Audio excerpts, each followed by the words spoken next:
What's up, guys? Coming at you today with a full slate of MLB action on Friday, September 26th. We're going to give out plays on every MLB game on the slate. I'll give you my favorite underdog pick of the day and my massive lock, my pick that regardless of price I think has the best chance of cashing today. Slam that like button and subscribe to the channel to make sure you keep seeing these videos every single day, and let us know what you're thinking in the comments. I personally read and answer every comment I get. Check the pinned comment throughout the day to see our favorite picks, and you should definitely check back a couple of times throughout the day to see if there are any changes with injury news coming out and starters being confirmed.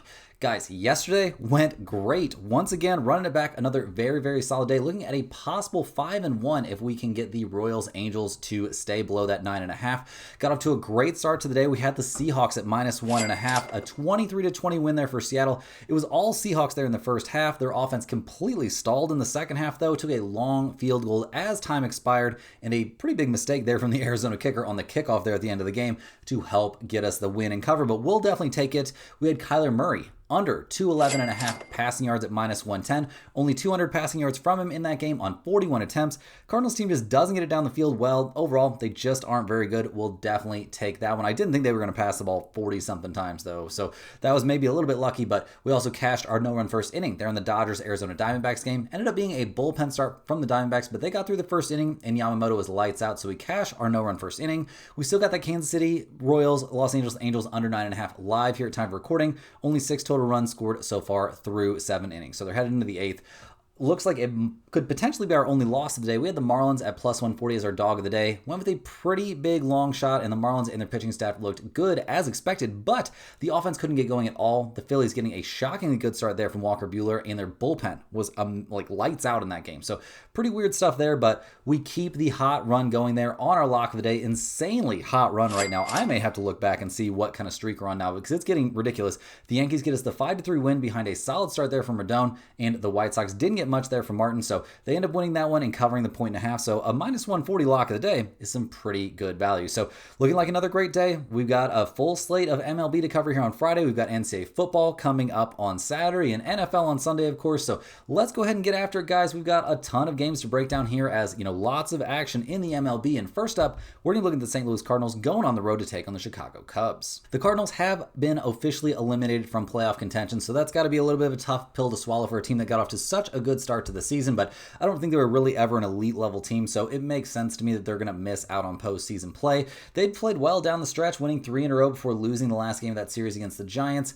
They're going to hand the ball in this one to Miles Michaelis. He's 8-10 on the year, a 4.76 ERA. His last start, 5 innings, 7 hits, 2 earned runs allowed against the Brewers, and honestly, his last 5 starts have been amazing. It's kind of shocking to say that from a guy who's had a pretty pedestrian season. We'll see what he can do here against the Cubs, a team that destroyed him back on the 4th of July, but we'll see. We'll see what we get from Michaelis in this one. He's thrown the ball well coming into this game. The Cardinals' bullpen's been a big strength all year long, so I'm not looking to them to fall apart. The offense has been hitting the ball well recently. I mean, 3, 9, 6, and 5 over their last few games, but down the stretch this year, all the way down to 18th in runs scored and 17th in batting average, and that's all after being, a top 5 offense in, the first 80 or so games. So we'll see what they can do here at Wrigley, taking on a Cubs team that is not playing well here at the end of the year. They've lost 5. They lost 5 in a row, then got that 1 win, then lost 8-5 their last time out. They're, probably not too disappointed. They clinched a wild card spot already. They're 7 games up, 2 games up on the Padres there for the top wild card spot. So I'm sure they're not too nervous. We don't have a confirmed starter here for the Cubs, which is why we have no numbers out at time of recording. So we'll have to wait and see on this game. Generally speaking, the Cubs bullpen hasn't been quite as sharp down the stretch, but it's been good. The offense has been okay. 5, 10, 7, 0, 3, and 4 though. They're not hitting the ball incredibly well headed into the playoffs. So we'll see what goes on. Obviously, Horton getting that MRI, that's a very big concern. He says he can pitch. We'll see what actually happens. They're not looking to jeopardize this young guy's career. So we'll see how this one goes. Looking at the numbers, like I said, there aren't any. Looking at the trends, Cardinals not a great road team. The Cubs are a great home team, and the Cardinals are an over team on the road, but no numbers out, so it's a wait and see spot. Next up, guys, we got 2 teams that have been eliminated from playoff contention for quite a while now. We're looking at the Chicago White Sox going on the road to take on the Washington Nationals. The White Sox have lost 5 in a row. They just got swept by the Yankees. They'll hand the ball in this one to Yonerandis Gomez, who's 3-3 on on the year, a 4.92 ERA. His last start was against the Padres, 5 1/3 innings, 6 hits, 3 earned runs against the Padres. Isn't exactly an amazing start. We'll see what he can do here against the Nationals. Not the scariest opponent necessarily. He hasn't faced them yet this year, so we'll see how it goes for this young 25-year-old right-hander. The White Sox bullpen's been slightly better than you would expect, but a 4.12 bullpen ERA is not great, and the offense has really stalled here at the end of the year. They've scored 3, 1, 2, 2, and 3 over their last few games. That is not great, and over the course of the year, they're 29th in slugging percentage and 28th in runs scored, so you can kind of see what things have been like here for the White Sox. Not great. They're taking on a Nationals team that's 65 and 94 on the year. They did just win their last game, taking down the Braves 4-3, but they've been out of the mix for quite a while. They'll hand the ball in this one to Cade Cavalli, who's 3-1 on the year, a 4.23 ERA. His last start, he dominated the Mets. 5 innings, 5 hits, no runs allowed, and what was eventually a 5-3 extra inning win. Over his last 4 starts, the Nationals are 4-0, so that all looks very, very nice. He hasn't faced the White Sox yet this year. He only came up in August, so we'll see what he can do down in the last few games of the season, but I'm expecting good stuff from him. The Nationals bullpen, on the other hand, has been atrocious, the worst bullpen in the majors this year. The offense hasn't been anything too special either. 4, 2, 5, 3, 5, and 6 over their last few games. They're 20th in the majors in runs scored. They're 25th in on-base percentage. C.J. Abrams, James Wood, those guys have had pretty good years, but not a top-tier offense, that's for sure. So looking at the numbers for this game, the White Sox are plus 112. The Nationals are minus 130. Totals out there of 8.5 or 9. The White Sox are 25 and 52 on the road. 44, 30, and 3 to the under on the road. The Nationals, 31 and 47 at home, 38, 35, and 5 to the over at home. No real lean here on the total, guys, but I will take the Nationals at minus 130. I'm not guaranteeing this is going to make the pinned comment, but I do think there's some value to be found on them playing at home in front of the home fans, taking on a White Sox team that is not looking great. Hey guys, hopping here with a quick shout out to the sponsor of today and every day's video, and that is StumpTheSpread.com. Click the link in the description to go over there and see the top confidence picks from our entire team of experienced cappers. Right now, our premium members are getting daily MLB, NFL, NCAA football, and UFC picks. NHL season is right around the corner, so get over there to check out our sale we're running on full season NHL plays. We've also got NBA season less than a month away now, so things are really, really heating up over there in the premium section over at StumpTheSpread.com. Also, guys, you got to get over to StumpTheSpread.com to get on our free email list. You got to go over there to check out all of our free picks that we post over there every single day. Picks that are exclusively posted there, not ones that you'll see here on the YouTube channel. It's a great, great resource. You want to check that out every day. The premium picks are on a bit of a heater now, guys. They've taken off in recent days. The last couple of days, we saw a 4-2 day there on the 24th, and on the 25th went nuts. A 5-1 day, cashing the Seahawks as a 1-unit play. The under in that Pittsburgh-Cincinnati game. The Astros came through with a win. The Pirates did lose as a half-unit play there, but we cashed the Orioles as a half-unit play and the Dodgers as a 1-unit play, so a very, very solid winning day there for our premium members over at StumpTheSpread.com. So definitely get over there and check that out. We've got a team of experts covering every single one of these major sports. Each guy has over a decade's worth of experience covering his given sport. So a lot of research, a lot of work, and a lot of experience going into those plays every single day. Especially on college football, on MLB, on NFL as well now. Like a ton of information is taken into account on those plays every single day. Some very sophisticated tools and algorithms are being used to take just a crazy amount of data points into consideration on every single play. So you definitely want to get in on that. Get over there and at least check it out. And that's where you can get on that free email newsletter that I mentioned, guys. That's a great daily resource. You'll get one email straight to your inbox every single day. It'll have at least one free pick, oftentimes 2, information on niche sports betting like golf, NASCAR, WNBA. And WNBA probably going to be behind the paywall next year just because of how well those WNBA picks have done this season. But it's a fantastic resource. All you got to do is click the link in the description, go to StumpTheSpread.com. They'll need your name and your email address. That's it. That'll get you right on that email address. And if you're having trouble getting those emails, check your spam folder. Sometimes they can end up in there.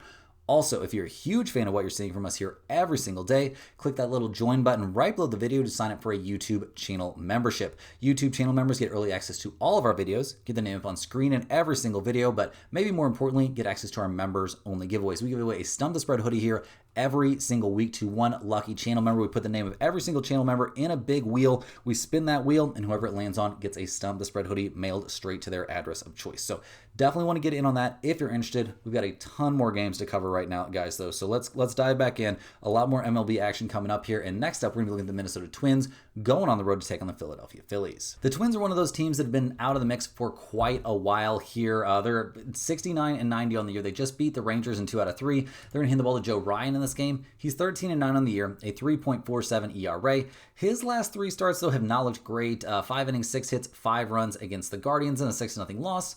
4 innings, 4 hits, 2 earned runs against Arizona in a 5-2 loss, and 2 innings, 4 hits, 5 earned runs in an 11-2 loss against the Royals. So we'll see what he can do here against the Phillies. I'm not exactly expecting miracles from him. This isn't a Phillies team that he's faced this season. We'll see how it goes. The Twins' bullpen's been atrocious, down to being one of the worst 5 bullpens in the majors. Offensively, we're not seeing a lot that we love either. I mean, 4-2, 4, 6, and 0 over their last few games. They're 21st in the majors in runs scored and 22nd in batting average, and they're a little bit banged up. I mean, Byron Buxton, he's hitting the ball well. We'll see if that continues. And now they're taking on the Phillies, who come into this game 94-65. They just knocked the Marlins out of the wild card race. So well played there by Walker Buehler. I did not expect him to go out there and look so good, but he looked very, very sharp. The Phillies are currently trying to find a way to end up with the best record there in the National League. They're at 94 wins. The Brewers are at 96. So the Phillies not out of it yet. They'll hand the ball in this one to Aaron Nola, who's 4-10 on the year, a 6.46 ERA. His last 2 starts have been atrocious, struggling against the Diamondbacks and the Royals. We'll see if he's got a bounce back in him here going up against the Twins. Obviously not the toughest team you could possibly face. He hasn't faced them yet this season. It's been an injury-shortened season from him, so we'll see if the Phillies can get another great start from someone who I didn't really, don't really expect it to have an amazing start necessarily. Their bullpen, while it was great yesterday, has not been great this season, a 4.28 bullpen ERA. The offense only came up with 1 run in Game 3 of their series against the Marlins. We'll see what they can do in Game 1 here against the Twins. This should still be a fairly motivated team, and they are 2nd in the majors in batting average and 6th in runs scored. So, looking at the numbers for this game, the Twins are plus 120, the Phillies are minus 145. We've got a total of 8.5 in this game. The Twins 31-47 on the road, 41, 34, and 3 to the under on the road. The Phillies 53-25 at home. That's an MLB best home mark. 41, 33, and 4 to the over at home. I do think over 8.5 is very live in this game. I don't like this spot necessarily for either one of these pitchers, not loving how either one is throwing the ball. So over might be my favorite play on this game. In terms of the side here, I will back the Phillies, but minus 145 with Aaron Nola on the mound feels a little bit sketchy to me. Next up, guys, we're looking at the Baltimore Orioles going on the road to take on the New York Yankees. The Orioles have been eliminated from playoff contention, but 75-84 on the year is a lot better than I thought they would look when they were struggling in the early goings. They're going to hand the ball in this game to Trevor Rogers, who's been an absolute monster. 9-2 on the year, a 1.35 ERA. His last 2 starts, 6 innings, 1 hit, no runs allowed there against the Yankees in a 4-2 Baltimore win. 5 innings, 3 hits, 1 unearned run allowed there against Toronto in a 6-1 loss. This kid has just been nuts out there. So we'll see what he can do. See if he can have another good outing here against the Yankees. Is it the only time he faced it's the only time he's faced the Yankees this year, but he was dominant. The Baltimore bullpen is not dominant. A 4.59 bullpen ERA is pretty sketchy. The offense is figuring some things out. I mean, 6-2-6, 1-1, and 4 over their last few games. We'll see what they're able to do in this one. They're 23rd in runs scored. They're 24th in batting average. Obviously, a huge step back from what we saw from them a season ago. So we'll see if they've got anything left here at the end of the year. They're going to be taking on the Yankees, who have picked the perfect time to get hot, or maybe it was the perfect time to play the White Sox and the Orioles. They've won 5 in a row. They're now tied with the Toronto Blue Jays. They're atop the AL East.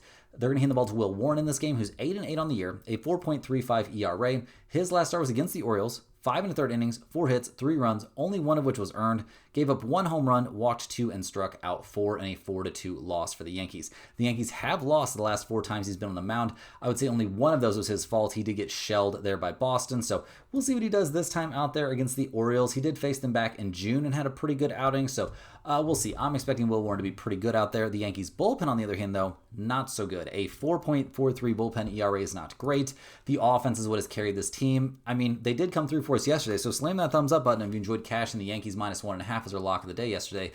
They did win 5-3. They've scored 5, 8, 3, 7, 6, and 2 over their last few games. Aaron Judge obviously hitting the cover off the ball. We'll see what they do going up against Trevor Rogers. Now, looking at the numbers here, the Orioles are plus 120. The Yankees are minus 145. We've got a total of 8.5 in this game. Baltimore's 36-42 on the road, 45-30 and 3 to the under on the road.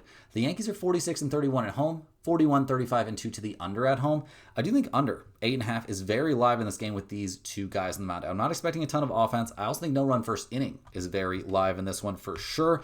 It's a little bit sketchy. There's some home run hitters there for the Yankees who could ruin this for us in the first inning, but I just don't see Trevor Rogers getting torched like that. So definitely think no run first inning in the under or live. If you're asking me for a side, I will lean just slightly towards the Yankees here, but once again, this isn't a spot where I'm in love with the side. I could see a way that the Orioles would come away with the win here, especially with both bullpens being terrible. So no big lean on the side. Definitely think the under is the play. Next on the docket, we're looking at the Tampa Bay Rays going on the road to take on the Toronto Blue Jays. The Rays lost 2 out of 3 against the Orioles, and it's 77-82. They've been eliminated here for a little bit. They haven't had a disaster season. They're going to hand the ball in this one to Adrian Hauser, who's 8-4 on the year, a 3.18 ERA.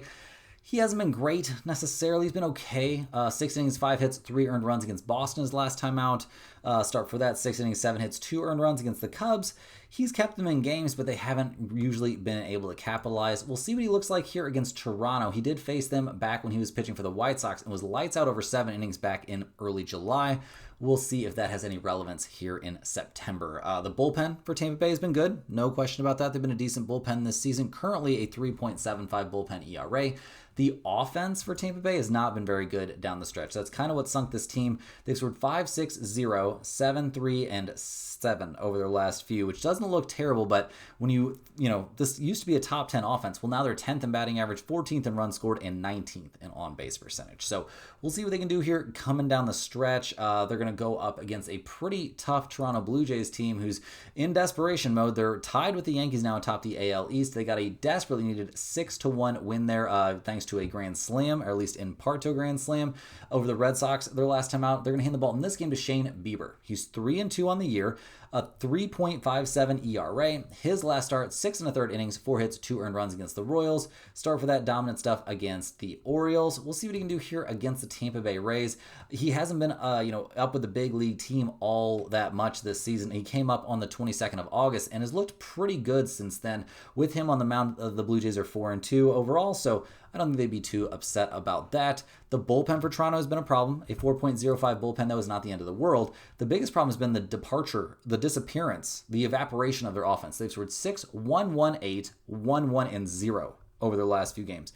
I don't know what has happened. They're down to 7th in run score. They're still 1st in batting average, but 2nd in on-base percentage.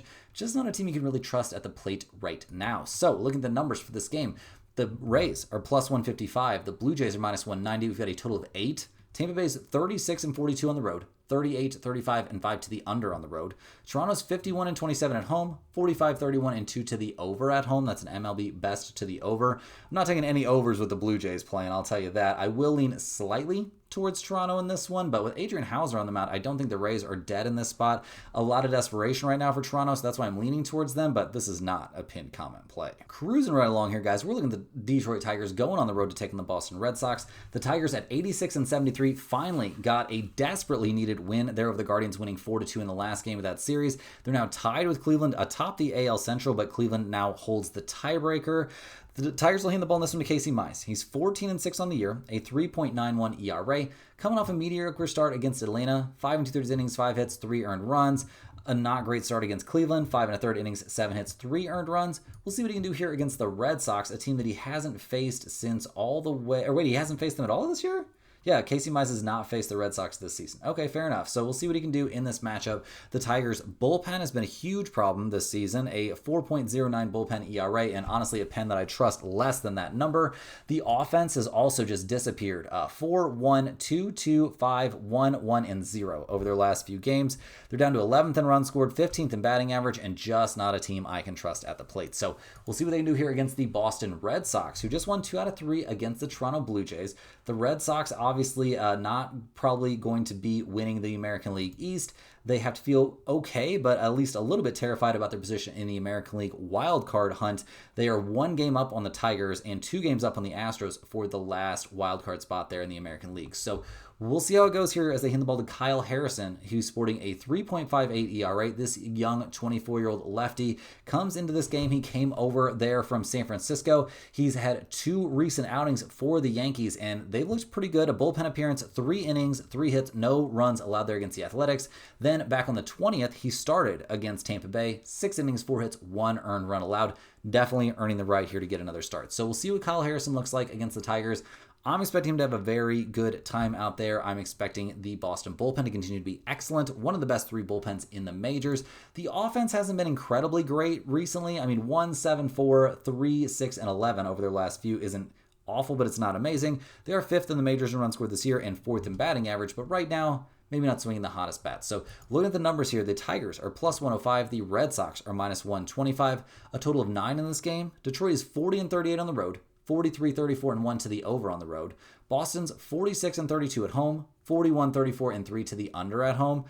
Guys, I'm going to take the Red Sox here, and I feel pretty good about it. I don't think that one win they eked out there is going to make the Tigers all of a sudden good. I don't trust Casey Mize or the Tigers bullpen. I definitely think Boston's in a great position in this game. Next on the docket, we're looking at the New York Mets going on the road to take on the Miami Marlins. The Mets come into this game fresh off a desperately needed 8-5 win there over the Cubs. They won 2 out of 3 in that series. They currently find themselves 1 game up on the Reds and 2 games up on the Diamondbacks there in the National League wildcard race.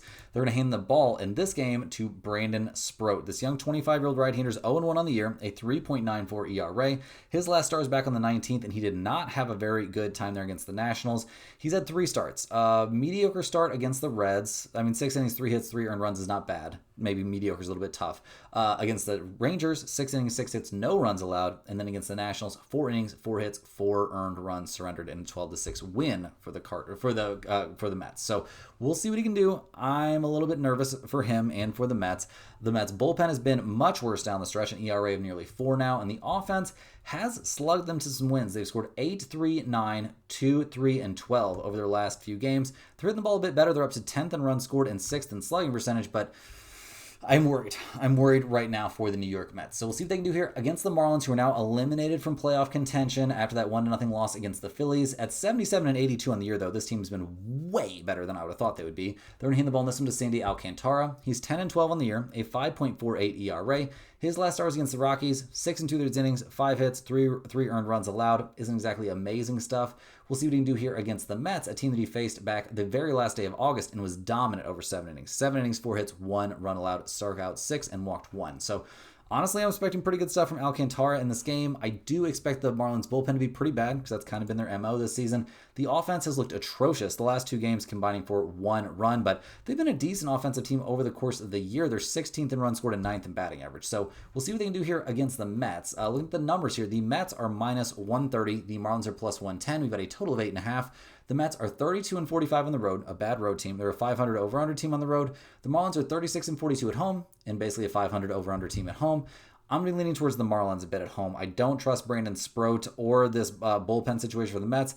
I like Alcantara in this matchup a little bit, and I don't, I'm worried about the Marlins bullpen. So will this make the pinned comment? Unlikely, but I do like the Marlins at home. Next on the docket, guys, we're looking at the Texas Rangers going on the road to take on the Cleveland Guardians. The Rangers at 80-79 on the year were in the mix until late in the season, but not anymore. They went on a long losing streak that really shot them in the foot. They're going to hand the ball in this one to young Jack Leiter, who's 9-10 on the year, a 3.92 ERA.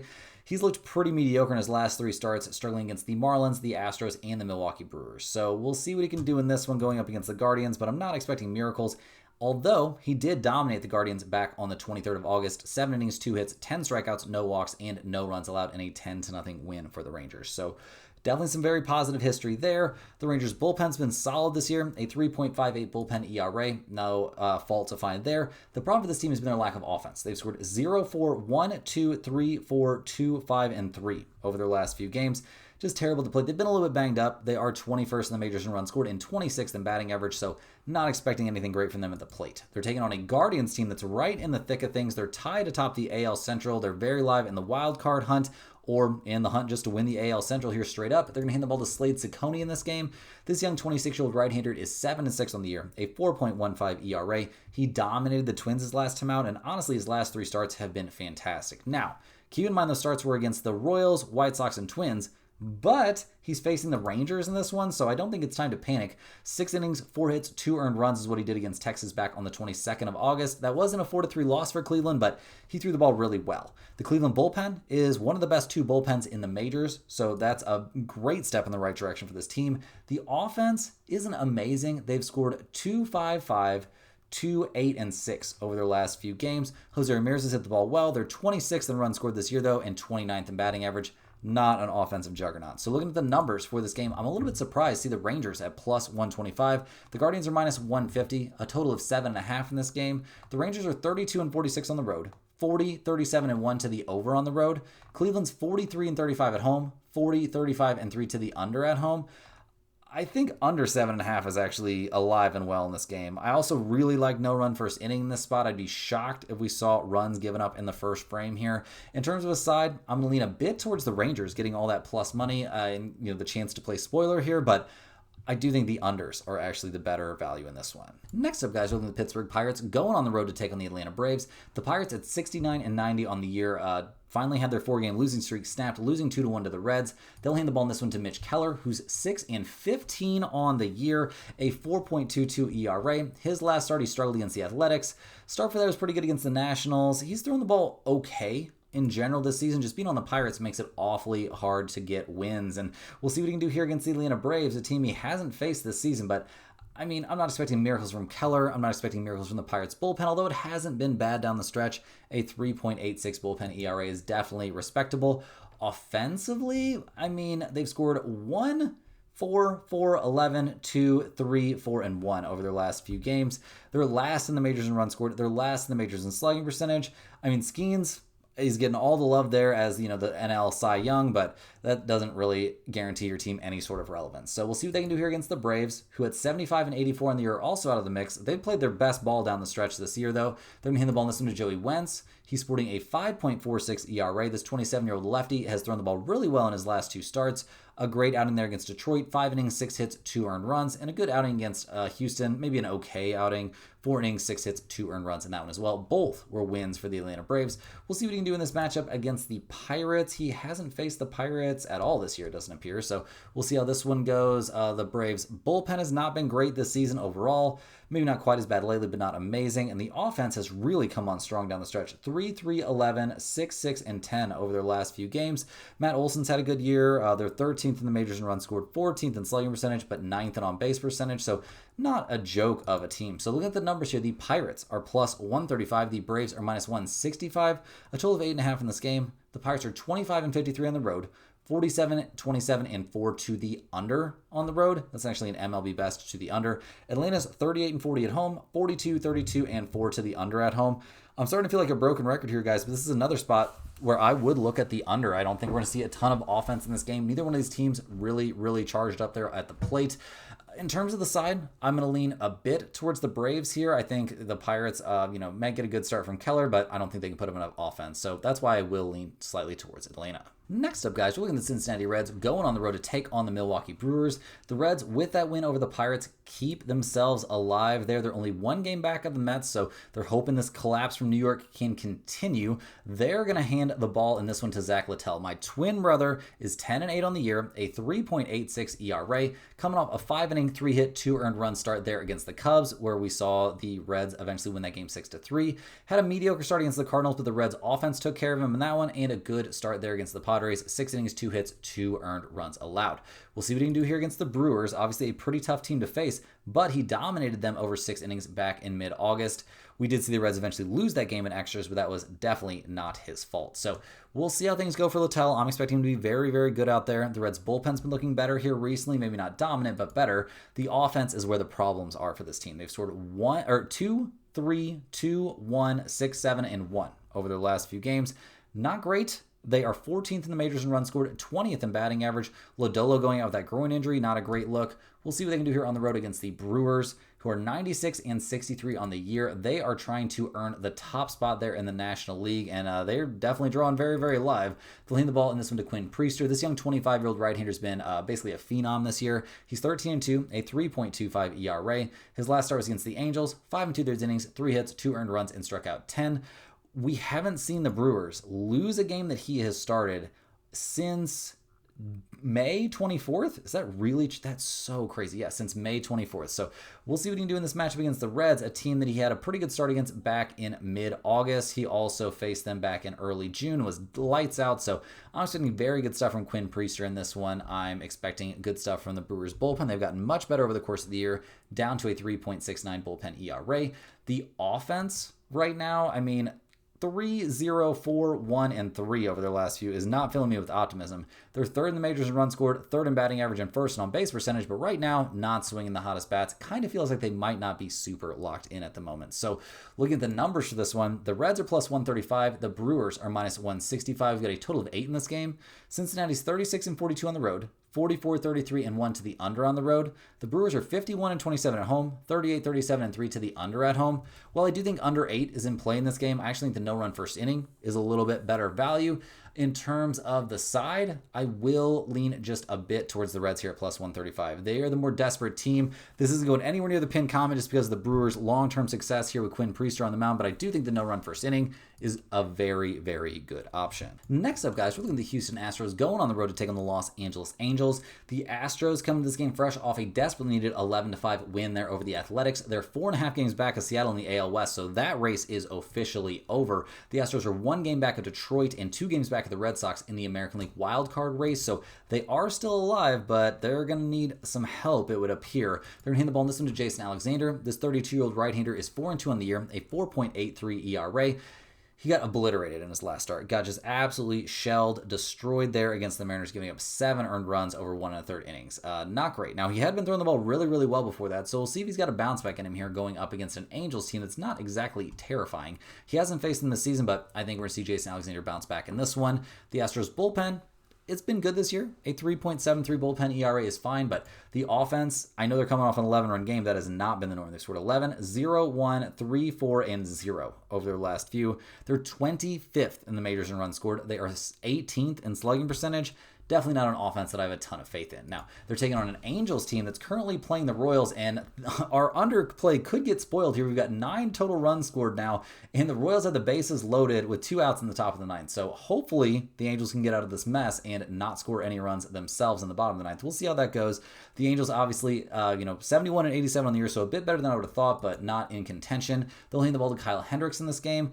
He's 8 and 10 on the year, a 4.79 ERA. His last start, he was great, but it was against the Rockies, so let's not freak out too much. He also had a great start against the Twins, but, sandwiched in there, he gave up 9 earned runs on 10 hits over 3 1/3 against the Mariners. So we'll see what he can do here against the Astros, a team that he pitched 6 innings, gave up 7 hits, and 1 earned run against back in the very, very end of August. So we'll see how this one goes. Obviously, the Angels' bullpen's been atrocious. A 4.85 bullpen ERA is not great. Hopefully, that's not about to cost us in our current game. In terms of the offense, it's been really bleak down the stretch. Like, this team cannot score any runs.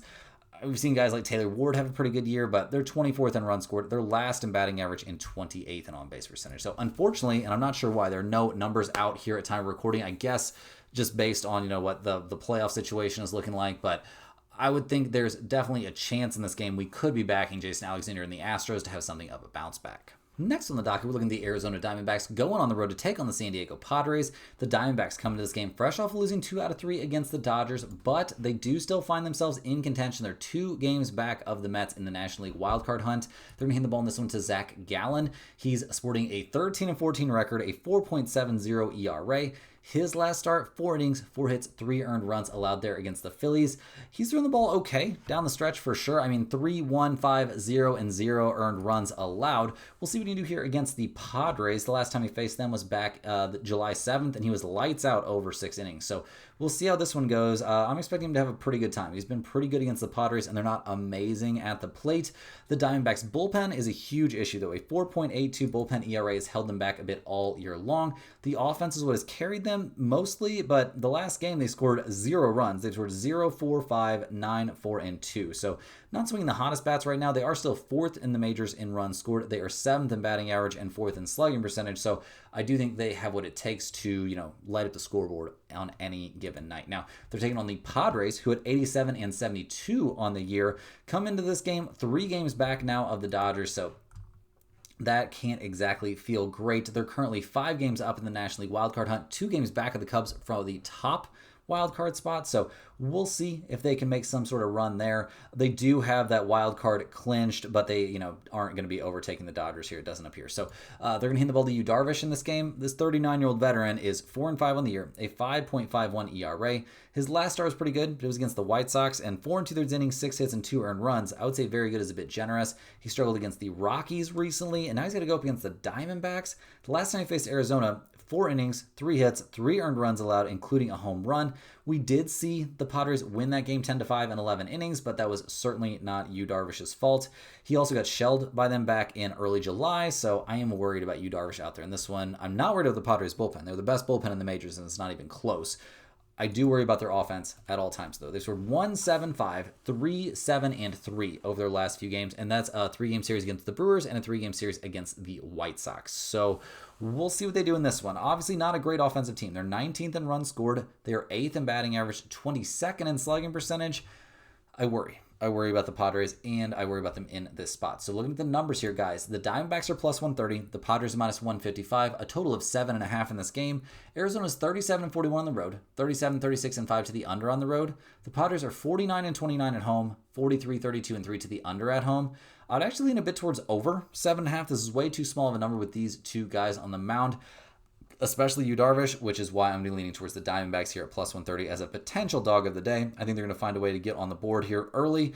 I do worry about them giving up runs late. I don't think they're going to be able to hit that well against the Padres bullpen, but I think against Yu Darvish, they're in very good shape. Next on the dock, we're looking at the LA Dodgers going on the road to take on the Seattle Mariners. The Dodgers come into this game 90-69 on the year, pretty much locked into where they're going to be. They're looking like they're going to finish atop the NL West. They're looking like they don't have a chance to catch the Brewers or the Phillies there for the top spot in the National League. So they're going to hand the ball in this one to Emmett Sheehan. He's 6-3 on the year, a 2.86 ERA. This young 25-year-old righty has been a bit of a godsend for this team. He's come in and looked amazing. He's given up 0, 1, 1, 2, and 0 earned runs over his last 5 starts, spinning outings against the Giants, Phillies, Rockies, Pirates, and Reds. Not exactly a murderer's row there. We'll see what he can do here against the Seattle Mariners, a team that is more than happy to keep lighting up the scoreboard. They are currently up 6-1 there against the Colorado Rockies. Now, the bullpen for the Dodgers is not one that I'm very excited about here as the postseason approaches. A 4.32 bullpen ERA is not great.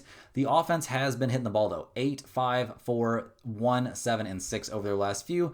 It's definitely not looking bad. They clinched the NL West, so, obviously, they're partying up. They are spraying champagne. Are they going to be locked in for their next game here against a Mariners team that's, also clinching some stuff? We'll see. The Mariners are 89-69 in the year. They're about to take down the Rockies 6-1. Right now, the Mariners are trying to play to get Cal Raleigh the MVP, and he's looking like he's in pretty good shape here. The Mariners will hand the ball to George Kirby. He's 10-7 on the year, a 4.24 ERA. He was dominant against the Astros his last time out there, and his last 2 starts have looked really good. He struck out 14 against the Angels in an 11-2 win. Then went 6 innings, 5 hits, no runs, 7 strikeouts, and 0 walks against the Astros. So I'm expecting him to do a pretty good job even against a hard-hitting Dodgers team. He hasn't faced them this year, but I like George Kirby a bit in this spot. The bullpen for the Mariners has been excellent this year. That's not a concern. And the offense, well, we know how that's going, guys. They're hitting the cover off the ball right now. So we'll see. We'll see what their motivation level is like in this one. At 89-69 on the year, they currently find themselves, only 2 games back of the Blue Jays for potentially the top spot in the American League. So we'll see how things go. No numbers for this game, unfortunately, so it'll have to be a wait-and-see spot. Make sure you're checking that pinned comment. Next up, guys, we got a battle of 2 eliminated teams, and we have no numbers in this one either, but the Royals are taking on the Sacramento Athletics. Kansas City messed up our underplay, so it's going to be a 4-2 day instead of a 5-1 day, but we'll definitely still take it. They're up 9-4 in the bottom of the 9th inning against the Angels. They have a good shot to be an over 500 team this season. We'll see what they do here, handing the ball to Noah Cameron, who's 9-7 on the year, a 2.90 ERA. This young left-hander has had a pretty good year. His last on the mound, 6 2/3 innings, 3 hits, 1 earned run allowed there against Toronto. He's given up 1, 2, and 2 earned runs over his last 3 starts. And those are starts against Toronto, Philly, and Cleveland. So very, very solid opponents. We'll see what he can do here against the Athletics. The last time he faced them was back in mid-June and had a really good outing against a much different-looking Athletics team. The Royals bullpen's been good this year. The thing that's going to keep them out of the playoffs is their lack of offense. They've put up 9 runs in their current game, which is great, but over the course of the year, they're 26th in runs scored. They are 17th in slugging percentage, 22nd in on-base percentage. Just not enough offense to get them wins early in the season. So we'll see what they do here against the Athletics, who are 75 and 84 on the year. Another team much better than I would have expected coming into this season. They're fresh off of winning 2 out of 3 against the Astros. They'll hand the ball in this one to Luis Morales. This 23-year-old right-hander is 4-2 on the year, a 3.07 ERA. He's looked pretty good out there, dominated the Pirates, 6 innings, 5 hits, 2 earned runs allowed, but we did see the Athletics lose that game 2-0. He's given up 2, 3, 5, 2, and 0 earned runs over his last 5 starts. We'll see what he can do here against the generally light-hitting Royals. I'm expecting him to be good. I'm expecting the bullpen for the Athletics to be terrible. That's kind of where they've been all year long, but they've been getting better down the stretch, so maybe I should give them some credit. The offense, they've got some great guys, or had some great guys, but they're getting really, really banged up at this point. They scored 5, 6, 5, 0, 0, and 4 over their last few. Not the norm for a team that was 12th in the majors in runs scored and 5th in batting average this season. So, unfortunately, no numbers for this one. It'll have to be a wait-and-see spot. Like I've been saying all night, make sure you're checking that pinned comment throughout the day. Once the odds makers finally drop the numbers for these games, they could theoretically end up in there. Last but not least, guys, we've got the Colorado Rockies going on the road to take on the San Francisco Giants. The Giants are now officially eliminated from playoff contention. The Rockies, they come into this game looking historically bad, probably about to lose to the Mariners. They're going to hand the ball in this one to German Marquez, who's 3-15 on the year, a 6.49 ERA. His last start was actually really good. It was against the Angels, and we see the Rockies eventually lose that one 3-0. I mean, the Rockies haven't won a game with him on the mound since back on July 11th. So we'll see what he looks like in this start going up against the dispirited Giants, but he got shelled by them back on the 3rd. So we'll see how it goes. The Rockies bullpen's one of the worst bullpens in the majors, one of the worst too, and the offense is terrible. One of the worst offenses in the majors, 29th in runs scored, 30th in on-base percentage. I'd really like to see the Rockies be a real baseball team again in the not-too-distant future, but it's not looking great right now. They're taking on a Giants team that's got to be very depressed to be out of the playoffs, confirmed now. They're going to hand the ball to Trevor McDonald, who's yet to figure in a result this year. This young 24-year-old right-hander is sporting a 3.38 ERA. He's made 2 outings this year. On the 16th, came out of the pen and got shelled by the Diamondbacks. Then on the 21st, got a start against the Dodgers and was very good. 6 innings, 6 hits, 1 earned run allowed, and a 3-1 win. So we'll see what the motivation level is like here for the Giants. The motivation level for Trevor McDonald is going to be very, very high. The Giants' bullpen's been one of the best 3 or 4 bullpens in the majors this year, no doubt about that. The offense is what's held this team back. They've scored 4, 8, 5, so very hot hitting recently. 3, 6, and a 3 over their last few games. Not great. They're 17th in runs scored this year, 25th in batting average, and 25th in slugging percentage. Feels a little bit more accurate of where this team belongs. So, looking at the numbers here, though, the Rockies are plus 200. The Giants are minus 230. We've got a total of 8 in this game. The Rockies are 18-59 on the road. That's an MLB worst road mark. 45-30 and 2 to the under on the road. The Giants are a 500 home team. They're 41-34 and 3 to the under at home. Normally, I'd be really worried about the motivation level of a team in this kind of situation, but that hasn't really come into play in general this season. The Rockies are so horrifyingly bad. German Marquez is awful, and with a young starter there on the mound looking to make a name for himself, I think Trevor Rogers is going to go out there and have a day. So I think the Giants here at minus 230 are actually very, very live to end up being our lock of the day. Guys, that's all the games we have out there for Friday. Hit that like button for good luck on all of your bets. Subscribe to the channel if you're new around here, and let me know in the comments any questions you have on today's slate.